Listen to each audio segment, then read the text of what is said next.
Hey everyone, I'm Jane, just your average 27-year-old. Life took a surprising turn for me a few years ago. This is my story, straightforward and real.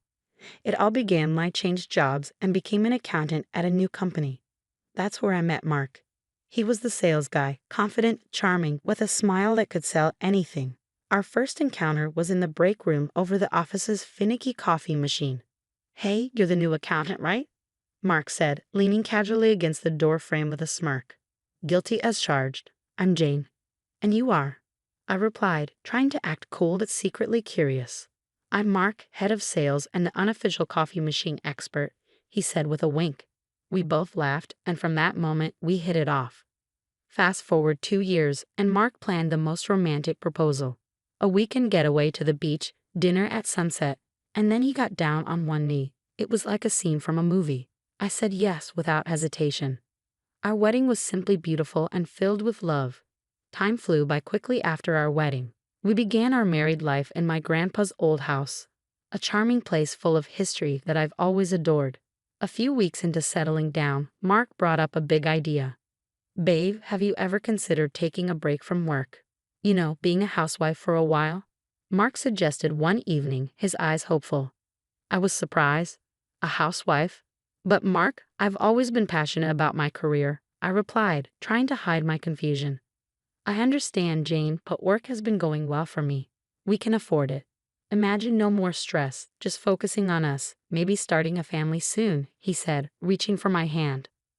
His words were convincing, and I couldn't help but be swayed by his enthusiasm. So, against my better judgment, I agreed. Why not shake things up a bit, right? The first few weeks were exciting. I finally had time for gardening, reading, and trying new recipes. Mark would come home to a clean house and dinner on the table. We spent our evenings making plans and laughing. It felt like an extended honeymoon phase. But as time passed, I began to feel restless. I missed the challenges of my job and the satisfaction of solving complex problems. I even missed the annoying buzz of my office phone. Still, I brushed those feelings aside, telling myself it was just an adjustment period. Then things started to change subtly. Mark's compliments about the house or dinner turned into expectations. If dinner was late or the house wasn't perfectly tidy, he'd make comments that hurt more than I wanted to admit. I felt less like a partner and more like a live-in maid. I called my best friend Laura to talk about it. "I feel like I'm losing a bit of myself, I confided in her. "You're a firecracker, Jane. Don't let this housewife gig douse your spark," Laura encouraged, her voice a mix of concern and support. Laura had a good point. I've always prided myself on being independent, making my own way. Now, I felt lost in a role I never imagined playing. After settling into this housewife routine, I thought I had everything figured out, but I was mistaken. One evening, Mark dropped a bombshell that turned everything upside down. He came home looking serious, which was unusual. "Jane, we need to talk," he began, not even taking off his coat. "What's up? You look like you've seen a ghost," I joked, trying to lighten the mood. "It's my folks. Their apartment is getting renovated, and they need a place to crash for a couple of weeks," Mark said, avoiding eye contact. "A couple of weeks here, but—" "Yeah, it's just for a short while. It won't be that bad," he assured me. I sighed reluctantly. "Okay, but they need to respect our space, Mark." "Of course they will. Thanks, babe. You're the best." Fast forward a few days and Mark's parents, Bob and Linda, arrived. It was chaos. Bags, boxes, even furniture. They brought everything but the kitchen sink. "Jane dear, make room. We've got a lot of stuff," Linda said, barging in with a box that seemed to contain her entire life. Bob followed, struggling with a huge armchair. "Hope you don't mind us bringing some comforts from home," he grunted as he squeezed it through the door. Our cozy home turned into a storage unit overnight. Everywhere I looked, there were their belongings. It was overwhelming to say the least, but that was just the beginning. Bob and Linda wasted no time settling in. Bob took over the TV, flipping channels like he owned the place. Linda started rearranging my kitchen. "Linda, what are you doing?" I asked, trying to stay calm. "Oh, just organizing things a bit better, dear. You know how it is," she replied without even looking at me. I bit my tongue, reminding myself it was temporary, but inside, I was furious. This was my home, and they were treating it like their vacation house. Then came the dinner disaster. I made a healthy salad and grilled chicken, my usual fare, but Linda looked at her plate like I'd served her grass. "What's this rabbit food?" she scoffed, pushing the plate away. "Mom, come on." Jane worked hard on this. Mark tried to intervene. "It's fine, Mark. I can make something else," I said, though it was far from fine. No, let's order pizza. I need some real food." Bob chimed in, already reaching for his phone. That night, as I lay in bed, I couldn't shake the feeling of being an outsider in my own home. Mark snored beside me, unaware of the turmoil inside me. I was doing all the hosting, cooking, and cleaning, only to be treated like an unpaid maid in my own house. My in-laws, Bob and Linda, had turned my house into their personal playground. Linda started taking over the kitchen like she was running a military operation. One morning, as I made my usual avocado toast, she marched in and made a face. "What are you eating, bird food?" she snorted, rummaging through the fridge. "It's avocado toast, Linda." "It's healthy," I replied, trying to stay calm. "Healthy Shumioff. You need some real food, girl." "Here, let me make you some eggs and bacon," she said, pushing me aside. I stood there fuming as she took over my breakfast. It was clear she didn't respect my choices or my space. Then there was Bob. He had turned our living room into his personal lounge. One evening, I wanted to watch my favorite show, but Bob was sprawled on the couch, watching some loud action movie. "Bob, do you mind if I watch my show? It's the season finale tonight," I asked, holding the remote. "No can do, Jane. I'm watching this." "Find something else to do," he replied without even looking my way. I couldn't believe it. Feeling like a stranger in my own living room, I stormed off. But the real kicker came a few days later. I found Linda rearranging my closet. "Linda, that's my personal stuff," I yelled, losing my temper. "Oh, relax, Jane. I'm just making some space for our things." "You've got too much junk here anyway," she said, tossing my clothes aside. That's when Mark walked in. "What's all the yelling about?" he asked. "Your mother is going through my things, that's what's wrong," I snapped. "Mom, maybe you should ask Jane before moving her stuff," Mark said, but his tone was half-hearted. Fine. I was just trying to help," Linda huffed, leaving the room. Mark turned to me. "Jane, can't you just let it go? They're just trying to fit in." "They're taking over, Mark. This is our home, not theirs," I said, my voice rising. Mark sighed. "Just bear with it a bit longer, okay?" I felt so alone in that moment. My home didn't feel like mine anymore, and it seemed like Mark was more on their side than mine.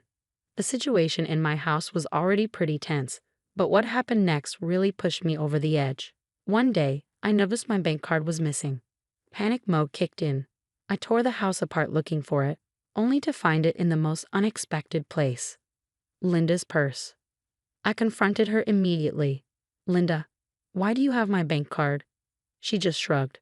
"Oh, I needed to pick up a few things and didn't have cash on me. I didn't think it would be a big deal." "A big deal? You took my card without asking. That's stealing." I was fuming. Before I could say another word, Mark walked in. "What's all this shouting about?" he asked, looking at me then to his mother. "Your mom took my bank card and used it without my permission," I explained, holding up the card. He turned to Linda. "Mom, you should have asked first." Linda rolled her eyes. "I just needed a few groceries. It's not like I bought a diamond necklace." I couldn't believe my ears. "It's my money, Linda. You can't just take my things." That's when Mark dropped a bombshell. "Jane, let's not blow this out of proportion. You live off my money anyway. So what's the big deal if my mom uses it?" I was speechless. His words hit me like a slap in the face. "Your money. I can't believe you're saying this. It's our money, Mark, and our marriage." He just shrugged. "Whatever. It's not a big deal. She'll pay you back." I felt like I was in some bad dream. My husband was taking his mother's side over something so serious. A couple of weeks passed, and the tension in the house became unbearable. I decided it was time to ask the big question. "So when are you two planning to move back to your apartment?" I asked Bob and Linda one evening at dinner. They just laughed. "Move back? Why would we do that?" Linda said, exchanging a look with Mark. "Yeah, we've decided to stay here. It's much nicer, And Mark doesn't want to waste money on rent for us, Bob added. I turned to Mark, looking for some sort of explanation. He avoided my eyes. Yeah, Jane, it doesn't make sense to rent a place for them when we have space here, he said. I sat there stunned. My home, my sanctuary, was being overtaken. My husband, whom I thought was my partner, was now telling me his parents were here to stay. Just when I thought things couldn't get worse, they did. One day, I decided to go for a jog to clear my head, but luck wasn't on my side. I tripped and fell, and the pain was instant. I knew I had broken my leg. Hobbling back home was a nightmare. When I got back, I found Mark and his parents in the living room. Mark, I think I broke my leg. I need to go to the hospital, I said, trying to keep the pain out of my voice. Mark looked up, annoyed. What now, Jane? Can't you see we're busy here? Linda chimed in. Oh, stop being dramatic. It's probably just a sprain. No, it really hurts. I need help, I insisted, feeling the room spin from the pain. Bob scoffed. At your age, you shouldn't be running around like a teenager. Serves you right. I couldn't believe what I was hearing. I'm in pain here. Can't any of you see that? Mark finally got up, his expression more of inconvenience than concern. Fine, I'll take you, but this better not be some ploy to get out of housework. At the hospital, it was confirmed, a broken leg. The next few weeks were hell. I was stuck at home on crutches, unable to do much. You'd think my husband and his parents would help, right? Wrong. They acted as if nothing had changed. I was still expected to cook and clean. One day, I was trying to make lunch, balancing on my crutches. Linda walked in and saw me struggling. Can't you do that any faster? We're hungry, she said, not offering to help. I'm doing the best I can on one leg, I snapped, my frustration boiling over. Well, it's not good enough. You're being incredibly lazy, Linda retorted. That's when Mark walked in. What's going on here? He asked, looking at me then to his mother. Your wife is taking forever to make lunch. It's like she's using her injury as an excuse, Linda complained. Mark sighed. Jane, can't you just try a bit harder? We're all hungry here. I was in disbelief. Try harder. I'm on crutches, Mark. What do you expect me to do? He just shrugged and left the kitchen with his mom, leaving me there, seething and in pain. You won't believe what happened next in my in-law nightmare. Just when I thought it couldn't get any worse, it did. A few weeks after my injury, Linda and Bob announced they were hosting Thanksgiving at our house and inviting their relatives over. The news hit me like a ton of bricks. Thanksgiving, at our house. I asked incredulously, how am I supposed to manage that with my leg like this? Linda just waved her hand dismissively. Oh, you won't have to do much. Just stay out of the way and let us handle it, she said. I was fuming. This is my house, Linda. You can't just invite people over without asking me. That's when Mark stepped in. Jane, it's just a family gathering. Let's not make a big deal out of it. A big deal, Mark? I can barely walk, and now your parents are taking over our house for a party, I said, my voice rising. Bob chimed in. We thought it would be nice to have a family gathering here. After all, we're all living under the same roof now. And then Linda dropped another bombshell. Actually, Jane, we were thinking it might be best if you stayed somewhere else for a couple of weeks with your leg and all. You'll just be in the way. I stared at her, completely dumbfounded. Stay somewhere else in my own house. Yes, dear, just for a couple of weeks. It's for the best, Linda continued, as if she was doing me a favor. I felt my blood boiling. You want me to leave my house so you can play host? That's insane. Mark chimed in, trying to sound reasonable. Jane, it's just for a short while. It'll be easier for everyone. Easier for everyone? This is my home, Mark. I'm not going anywhere. I shot back, my voice shaking with anger. Bob shrugged. We thought you'd appreciate not having to deal with the stress of the holiday. That was it. I lost it. Get out, both of you. Get out of my house now. I yelled, feeling a mix of rage and disbelief. Mark's face turned red. Jane, you're being unreasonable. They're my parents. You can't just kick them out. Unreasonable? They're taking over my home, and you're letting them. I practically screamed. Mark's expression hardened. If you can't respect my parents, maybe we shouldn't be together. Is that what you want? A divorce? I glared at him, feeling a rush of adrenaline. Without a word, I went to my desk drawer and pulled out a set of papers I had prepared just in case things went south. "What's this?" Mark asked, his voice faltering as he took the papers from my hand. "Divorce papers. I've had them ready for a while now," I said, my voice steady. Mark looked at me, then at the papers, and back at me. "You're serious? You'd really go through with this?" "Yes, I am. I won't be bullied in my own house, not by you, not by anyone," I said, feeling a strange sense of empowerment amidst the chaos. Linda and Bob just stood there speechless. Mark looked like he had been punched in the gut. The room was thick with tension. "Make your choice, Mark. Your parents or our marriage," I said, holding my ground. Mark laughed, a cold, hard sound that sent shivers down my spine. "Fine," he said, and to my shock, he signed the papers right there and then. "You'll regret this, Jane. You can't even support yourself without me," he said. I watched him, feeling a mix of relief and disbelief. "I'll manage," I said, though my voice was barely a whisper. He shrugged. "You're lost then." He and his parents gathered their things and left just like that. My marriage was over. The moment the door closed behind them, I felt a strange sense of peace. I was alone, yes, but it was a better alternative to the constant tension and disrespect. The first thing I did was change the locks. It felt like I was securing my own personal fortress. Thanksgiving came around faster than I expected. I was still adjusting to my new reality, finding comfort in the quiet of my own company. Then, unexpectedly, there was a knock at the door. I opened it to find Mark, his parents, and a bunch of their relatives standing there, ready to celebrate. "What are you doing here?" I asked, stunned. "We're here for Thanksgiving, Jane. Did you think we were serious about not coming?" Mark said with a smug look. I couldn't believe the audacity. "You're not welcome here anymore, Mark. This is my house, and you're not my family, not after what you did." Linda piped up, "Oh, come on, Jane. Don't be so petty. Let's just have a nice dinner." I stood my ground. "No, you need to leave now." Mark laughed. "You can't kick us out. This was our family home." "Not anymore. I've changed the locks, Mark. You gave up any right to this house when you signed those papers," I said, feeling a surge of empowerment. There was a moment of silence, then Mark's face turned red with anger.